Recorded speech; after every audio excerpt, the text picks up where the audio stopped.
12 maths 2। Last lecture में उन्होंने assignment problems and sequencing वाला चैप्टर स्टार्ट किया था मैथ्स 2 का।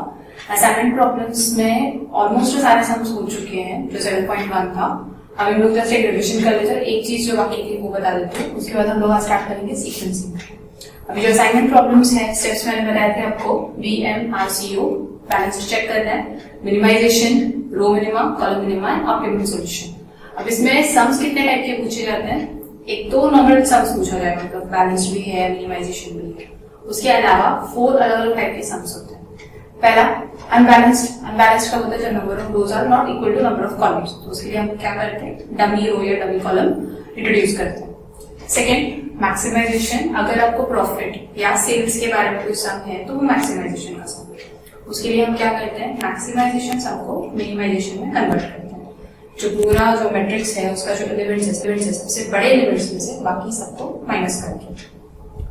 रिस्ट्रिक्टेड असाइनमेंट मतलब आपको कुछ जगह पर ना ऐसे साइन डैश करके दिया हुआ, मतलब वहां पे कोई वैल्यू नहीं पुट करेगा। जैसे सपोज ये मैट्रिक्स है तो यहाँ पर 29 में डैश नहीं है, तो ये रिस्ट्रिक्टेड मैट्रिक्स है। तो यहाँ पर या तो ऐसा इनफाइनाइट वाला सिंबल मिलेगा या फिर ऐसा डैश वाला मिलेगा, तो उसको कुछ भी नहीं करना है, ना तो रो मिनिमा के टाइम पे कुछ करना है, ना कॉलम मिनिमा के टाइम पे कुछ करना है, तो वो रिस्ट्रिक्टेड असाइनमेंट है। लास्ट है अल्टरनेटिव ऑप्टिमम सॉल्यूशन। कुछ सम्स में है ना, आपको ये पूछा रहेगा कि अल्टरनेटिव ऑप्टिमम सॉल्यूशन है या नहीं है उसका। तो एक एग्जांपल देख लेते हैं। मैंने यहाँ पे एक मैट्रिक्स लिखा हुआ है, ये मेन क्वेश्चन है। अगर आप इसको सॉल्व करोगे, सॉल्व सेम मेथड से करना है अपना, बैलेंस सम है और मिनिमाइजेशन का ही, तो रो मिनिमा, कॉलम मिनिमा ये सब फाइंड किया और हम फाइनली यहाँ पर पहुंचे, लाइन वगैरह ड्रॉ कर दी। अब हम फाइनली वो जो ऑप्टिमम सॉल्यूशन फाइंड करते हैं उस स्टेप पर है। तो यहाँ पर आपको कैसे पता चलेगा कि इसका अल्टरनेटिव सॉल्यूशन है या नहीं? जैसे पहले मैंने ये वाला देखा, तो सब लाइन्स वगैरह कट करने के बाद ये वाला स्टेप आया, तो हम लोग जीरोस सर्कल करना शुरू कर देते हैं। इसको सर्कल किया, फिर उसके बाद यहाँ पर 1 ही बचा, यहाँ पे सर्कल किया। उसके बाद में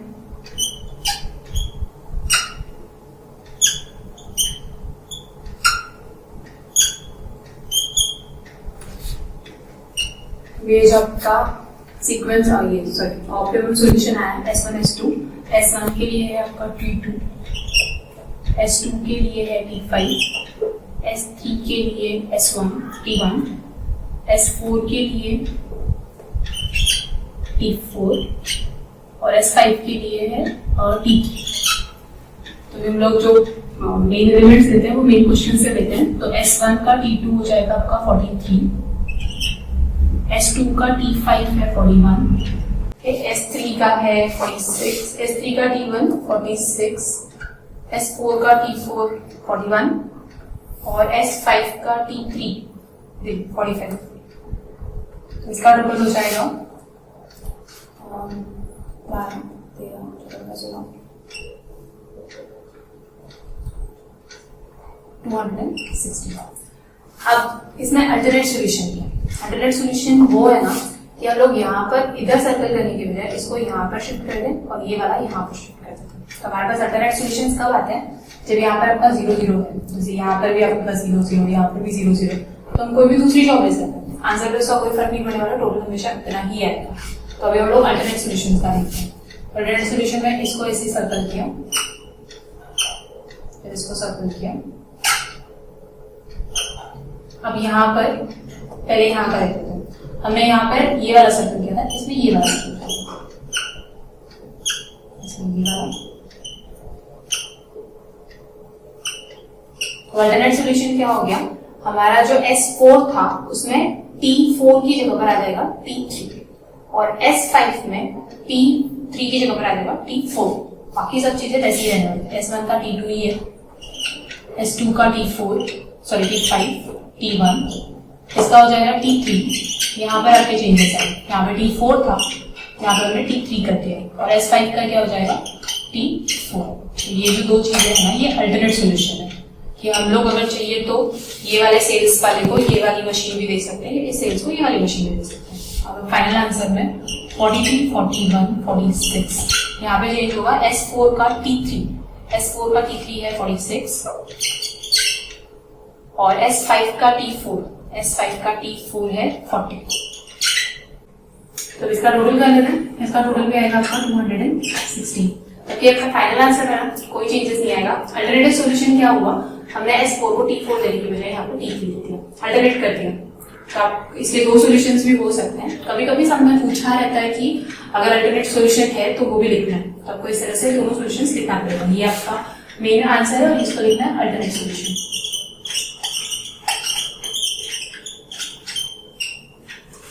यहाँ तक आपको असाइनमेंट का जो प्रैक्टिस सेट था वो कंप्लीट हुआ।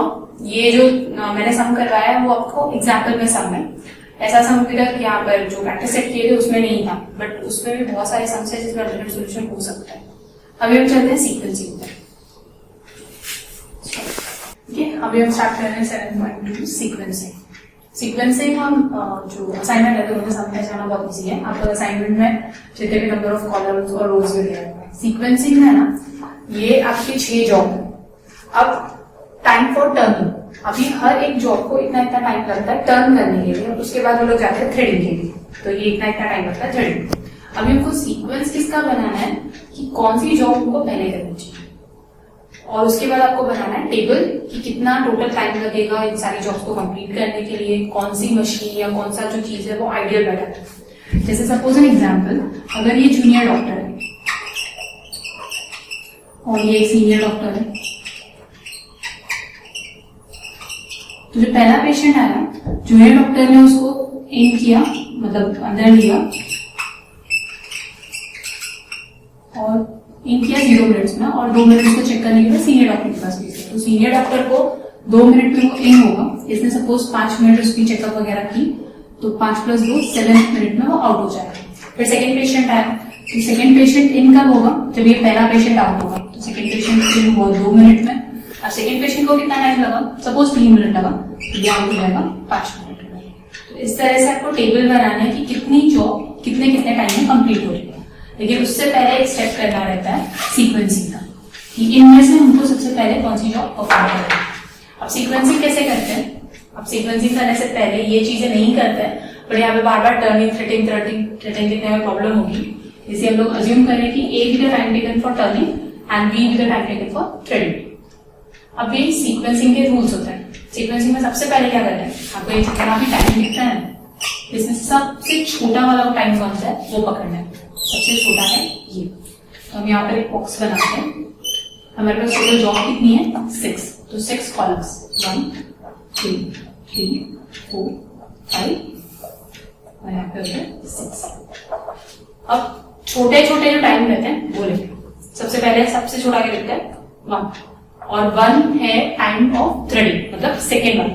तो अगर सेकेंड वाला टाइम कम आता है तो पीछे से शुरू करें, तो यहाँ पर हम लिख देंगे 6th जॉब।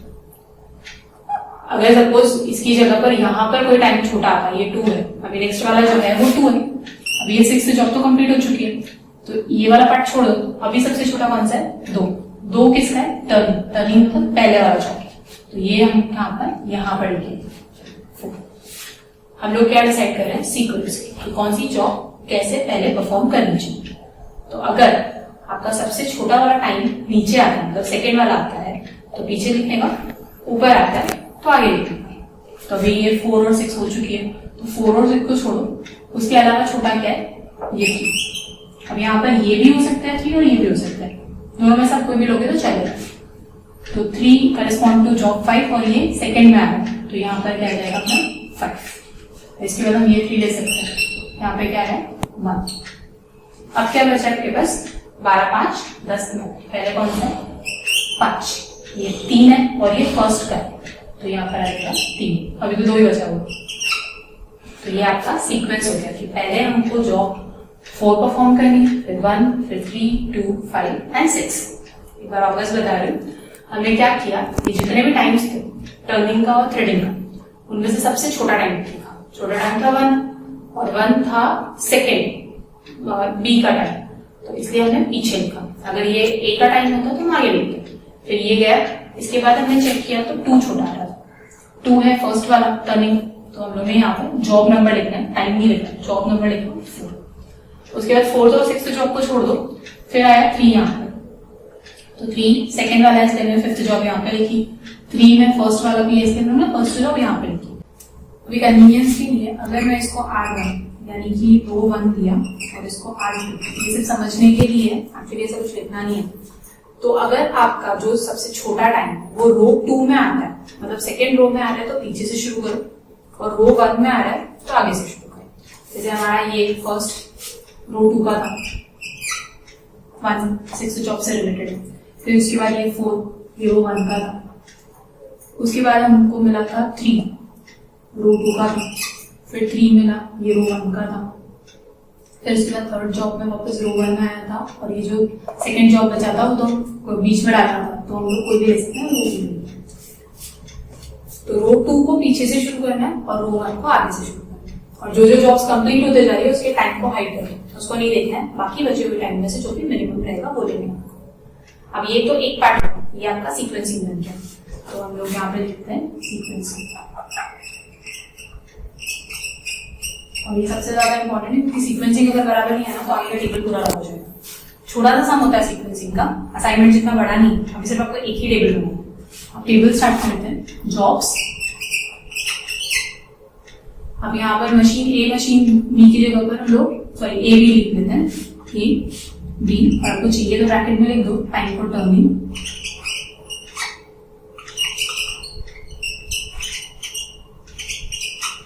और यहाँ पे बी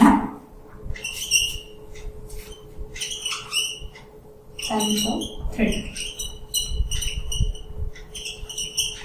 अभी यहाँ पे लिखना है इसका इन टाइम आउट टाइम, इसका भी इन टाइम आउट टाइम।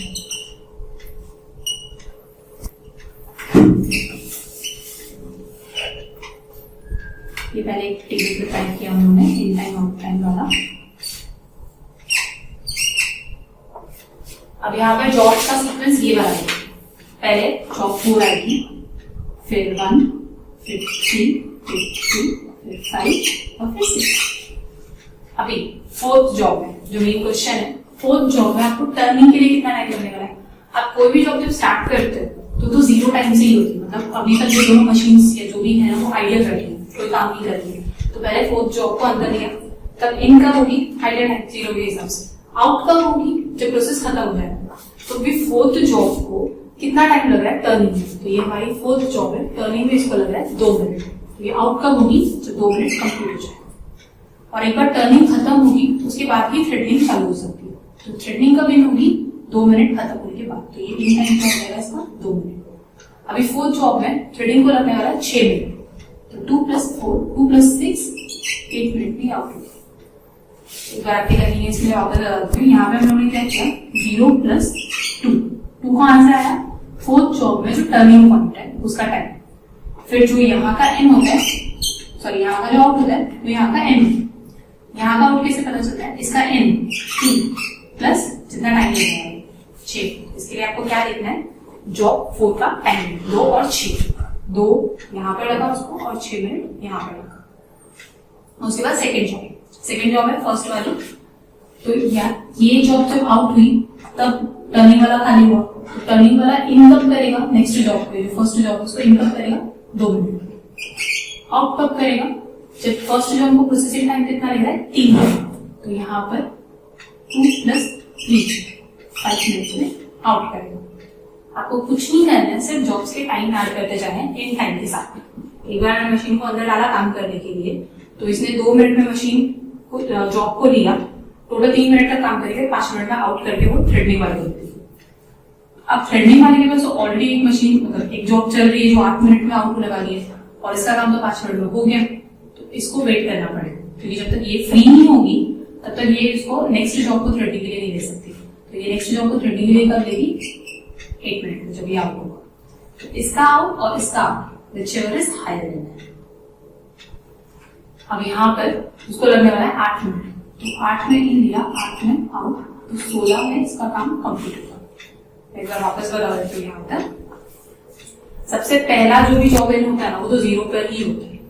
फिर हम लोग फोर्थ जॉब पर, फोर्थ में आपको 2 और 6 का टाइम मिलेगा। तो पहले जॉब को परफॉर्म करने के लिए टर्निंग को लगेगा 2 मिनट, तो ये अपना काम करेगा 2 मिनट में उस जॉब को आउट कर देगा थ्रेडिंग के लिए। अब थ्रेडिंग जो खाली बैठी हुई थी मशीन, वो 2 मिनट में पहली जॉब को लेगी फोर्थ जॉब को, और अपना काम 6 मिनट में कंप्लीट करके 8 में बाहर भेज देगी। जैसे मैंने अभी जो जूनियर डॉक्टर सीनियर डॉक्टर वाला एग्जाम्पल दिया था, उसमें पहला पेशेंट आया, जूनियर डॉक्टर ने उसको 2 मिनट तक चेक किया, उसके बाद सीनियर डॉक्टर को दे दिया। फिर जब तक जूनियर डॉक्टर अपना खाली नहीं करेगा तब तक नेक्स्ट वाला पेशेंट तो नहीं हो सकता, तो जूनियर डॉक्टर को 2 मिनट लगा, तो नेक्स्ट पेशेंट कब आएगा, 2 मिनट बाद। यहाँ पर सीनियर डॉक्टर ने फर्स्ट पेशेंट को 8 मिनट में खाली किया, भले ही जूनियर डॉक्टर का सेकेंड पेशेंट 5 मिनट में फ्री हो गया, लेकिन अभी जो अंदर एक पेशेंट बैठा हुआ है तब तक तो वो नहीं जा सकता ना, तो इसको वेट करना पड़ेगा। और ये कब करेगा, जब ये पेशेंट बाहर निकलेगा तभी ये सेकेंड वाला पेशेंट अंदर जाएगा। उसके बाद थर्ड पे चलते हैं। थर्ड पे अभी वापस ये इन हो जाएगा 5 मिनट में, इनका इन टाइम सेम है, ये आउट हुआ ये इन होते जाएगा। और थर्ड पे लगने वाला है 5 मिनट, तो ये कितना हो जाएगा 10, 5। अब ये तो 16 में आउट हो रहा है, तो इन भी वापस 16 में ही लगेगा। फिर इसको थर्ड जॉब को परफॉर्म करने के लिए लगेगा 9 मिनट, तो 16 + 9 और 9 + 15 25। उसके बाद ये वापस इन ले लेगा 10 मिनट में सेकेंड जॉब को। सेकेंड जॉब में इसको लगेगा 12 मिनट, तो यहाँ पर हो जाएगा 22, 10 + 12। हम लोग क्या कर रहे हैं, इनके साथ में इनका जो रिस्पेक्टिव टाइम है ना इन जॉब्स का, उन सबको ऐड करते जाएंगे। इन था 0, 2, ये 2, फिर 3 टाइमिंग, 5 टाइम जितना लगा 10 और टाइम जितना लगा 12। अब इसको लगने वाला है 25 मिनट में आउट होगा, इसने 22 में फ्री कर दिया, कोई मतलब नहीं, ये 25 में ही लेगा। इसके मेन टाइम के साथ में हम लोग इसका टाइम ऐड कर देते हैं, तो इसको लगने वाला है सेकेंड जॉब में इसको लगने वाला है 10 मिनट, ये 35 में आउट होगा। अब इसके बाद वापस फिफ्थ जॉब 22। अब फिफ्थ जॉब में इसको टाइम लगने वाला है 9 मिनट, 22 + 9 31। ये तो 35 में खाली होगा, तो 35 में ही करेगा। और फिफ्थ जॉब में इसको कितना टाइम लगेगा, फिफ्थ जॉब में इसको टाइम लगेगा 3 मिनट, 28। हम लोग इन टाइम के साथ जो भी वो जॉब का प्रोसेसिंग टाइम है वो सब ऐड करते जाएंगे। अब सिक्स्थ में ये 31 में इन लेगा, सिक्स्थ जॉब में इसको लगने वाला है 11 मिनट, तो 31 + 11 42, 38 में खाली हुआ, ये 42 में। अभी ये 38 में इसने पेशेंट को खाली कर दिया, बट इसको टोटल टाइम लगा 42, व्हिचएवर इज हायर, हम यहाँ पर 42 में ही लेंगे। और लास्ट में इसको लगेगा 1 मिनट, यहाँ पर हो जाएगा 43। अगर वापस बता देते हो, उसके बाद मैं फाइनल आंसर लिखूंगा। हमने पहले जॉब का सीक्वेंस लिखा, जो हमने जॉब का सीक्वेंस निकाला था उसके हिसाब से। उसके बाद पहला टर्निंग पॉइंट इन टाइम 0, क्योंकि अभी जस्ट उन्होंने ओपन किया मशीन, पहला जॉब परफॉर्म करने के लिए उनको फटाफट वो जॉब को ले लेंगे, तो 0 टाइम। फिर पहले जॉब को यानी फोर्थ जॉब को परफॉर्म करने के लिए 2 मिनट लगा, तो मशीन आउट करेगी 2 मिनट में। फिर नेक्स्ट जॉब मिली फर्स्ट वाला, उसको 3 मिनट लगेगा, 5 मिनट में आउट करेगी। फिर 5 मिनट बाद 5 मिनट बाद वो तीसरा जॉब लेगी, 5 मिनट लगा के 10 मिनट में आउट होगी, ऐसे चलते रहेगा। अभी जो सेकंड मशीन है ना, उसको वेट करना पड़ेगा, जब तक फर्स्ट मशीन खाली नहीं करती है वो इन नहीं कर सकते। तो फर्स्ट मशीन ने खाली किया, इसको 8 मिनट लगा, तो इसका आउट टाइम और इसका out time whichever is higher. फिर 16 10 16 हायर था, 25 22 25 हायर था, 35 31 35 हायर था, 38 42 42 हायर था। और इन टाइम के साथ में जो भी इनका प्रोसेसिंग टाइम है वो सब ऐड करते हैं। ये सारे आपको ना मेन क्वेश्चन से मिलेंगे टाइमिंग, ये 2 3 5 जो भी जॉब से रिलेटेड टाइमिंग है वो लिया हमने। अब फाइनल आंसर में हमको पूछा रहेगा total elapsed time. Total elapsed time मतलब टोटल टाइम कितना था, सब काम करा के 6 के 6 जॉब परफॉर्म करके खत्म हुआ 43 मिनट्स। यहाँ पर टोटल टाइम कितना है 43। Ideal time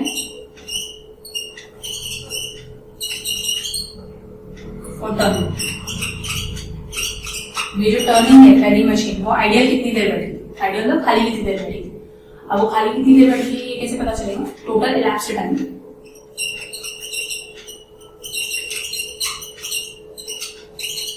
minus total processing time.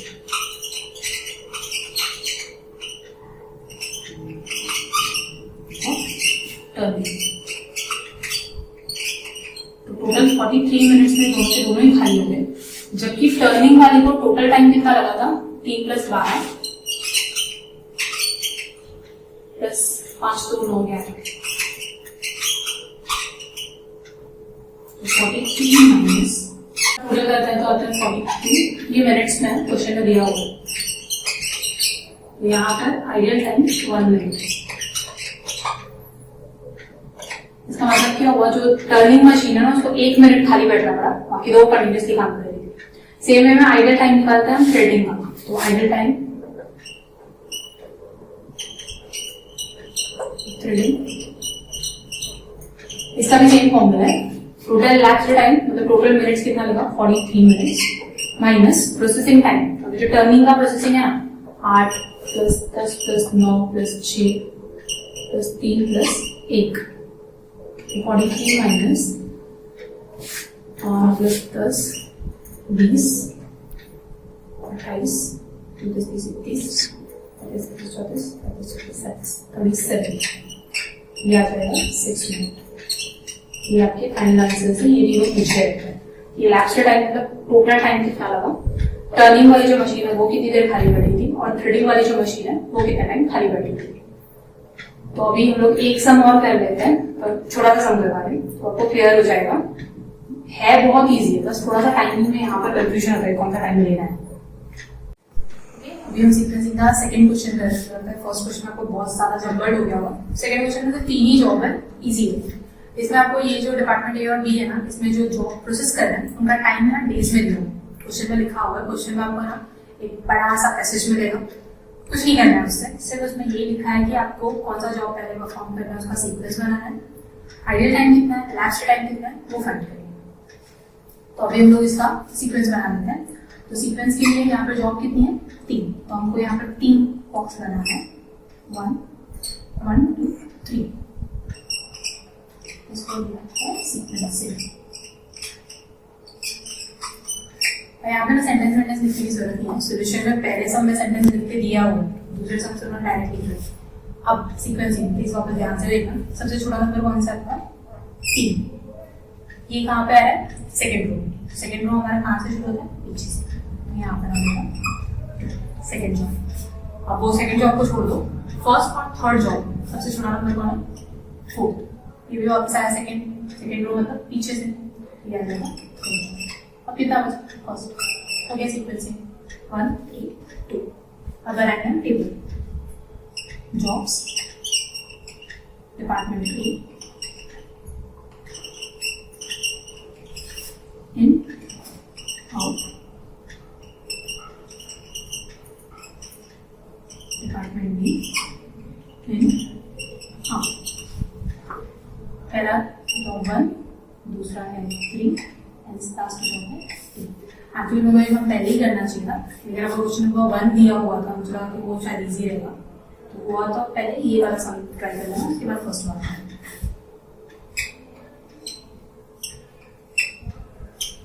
अभी इन टाइम हमेशा फर्स्ट जॉब का 0 ही होता है, क्योंकि वो दोनों डिपार्टमेंट खाली खाली बैठे थे। पहली जॉब आई तो सबसे पहले डिपार्टमेंट ए में गई। अब फर्स्ट जॉब को डिपार्टमेंट ए में कितना टाइम लग रहा है 8 इन हुई, 8 दिन के बाद ये आउट हो जाएगी। अब जब ये आउट होगी तब ये इन ले पाएगा, तो इसने 8 दिन में आउट इन लिया, इसको और 8 दिन काम करेगा तो 16 दिन में आउट हो जाएगा। अब जब इसने पहली जॉब परफॉर्म कर ली तो ये सेकंड जॉब ले सकता है ना, तो सेकंड जॉब लिया इसने 8 मिनट। 8 मिनट का मतलब कब क्या है, ये खाली हुआ 8 मिनट, जैसे मैं बैठी हूँ, मैंने सेकंड जॉब परफॉर्म करना स्टार्ट कब किया 8वें मिनट से। अब इसको सॉरी थर्ड जॉब में कितना टाइम लगेगा 5 मिनट। 8 + 5 13। इसने फर्स्ट जॉब में 16 दिन खत्म कर दिया, तो ये सेकंड जॉब भी कब लेगा 16वें दिन, तो ये 16वें दिन इसने जॉब लिया। अब थर्ड जॉब में इसको लगने वाला है 4 दिन, तो ये कंप्लीट करेगा 20 दिन। इसका 13वें दिन में 13th डे में थर्ड जॉब खत्म हुआ, तो ये सेकंड जॉब लेगा 13th डे। सेकंड जॉब में इसको लगने वाला है 6 दिन, तो ये 90 डेज में अपना पूरा काम खत्म हुआ। इसने 20th डे पे थर्ड जॉब खत्म हुआ, 20th डे पे ये लास्ट जॉब सेकंड जॉब लेगा। सेकंड जॉब में इसको टाइम लगेगा 3 दिन का, तो ये 23 डेज में पूरा काम कर देगा। अब बनेगा इसका लैप्स टाइम। लैप्स टाइम तो वही जो लास्ट जॉब का परफॉर्म होती है 23 days. Ideal time department A का और आइडियल टाइम डिपार्टमेंट बी का।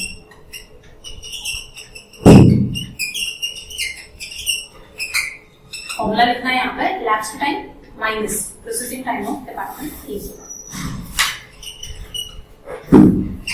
elapsed time minus processing time of department A. अब डिपार्टमेंट ए को लग रहा है आपको 8 6 5,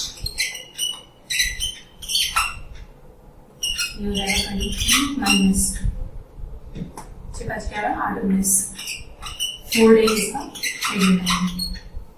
सेम है डिपार्टमेंट बी का 23 डेज elapsed टाइम और डिपार्टमेंट बी को लगता है 8 3 4,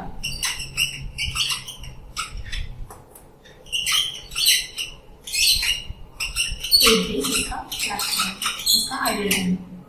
मतलब डिपार्टमेंट ए जो है 4 दिन खाली बैठा हुआ है, डिपार्टमेंट बी 8 दिन खाली बैठा हुआ है। ये खाली क्यों बैठे? क्योंकि हमको सीक्वेंस वाइज जॉब करना था और जब तक पहला डिपार्टमेंट खाली नहीं हो जाता तब तक दूसरे डिपार्टमेंट का काम हो ही नहीं सकता है, तो लोग इतने दिन ऐसे ही खाली बैठे हुए थे।